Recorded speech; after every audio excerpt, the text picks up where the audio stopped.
Pendant plus de 2 heures, ce lundi à Oyo, le président de la République, Denis Sassou Nguesso, et le chef de la diplomatie russe, Sergueï Lavrov, ont échangé sur des questions de coopération bilatérale et multilatérale.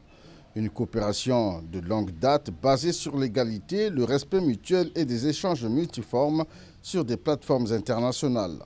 Le Congo occupant la 3e place dans les investissements russes en Afrique, Denis Sassou Nguesso et Sergueï Lavrov ont naturellement évoqué, entre autres, l'opportunité d'augmenter le volume de coopération technique entre les deux pays, le renforcement des entreprises russes au Congo, l'appui scientifique dans la lutte contre plusieurs pathologies médicales, l'attribution des bourses des étudiants et la nécessité des points de vue convergents sur les questions internationales.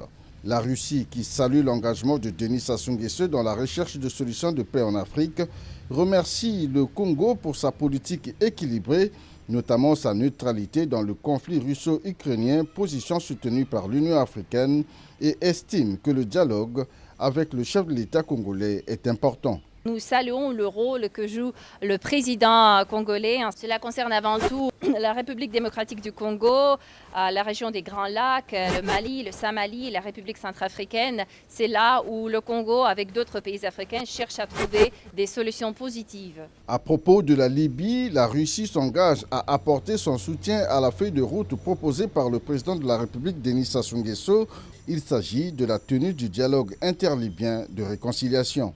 Monsieur le Président a partagé son idée d'organiser une conférence de la réconciliation de la Libye où il entend inviter tous les participants, tous les représentants de la Libye pour assurer la participation totale. Nous saluons particulièrement cette initiative qui met l'accent sur le caractère inclusif de la conférence parce que toutes les tentatives précédentes de la part de l'Union européenne ou même du secrétariat de l'ONU ne misaient pas sur ce caractère inclusif et ne prévoyaient pas la participation de tous les représentants libyens.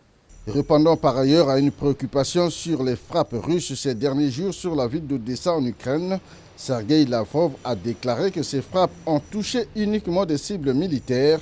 Le terminal du port d'Odessa, situé loin des zones de frappe, n'a pas été endommagé et le transport des céréales s'effectue normalement selon l'accord signé récemment en Turquie.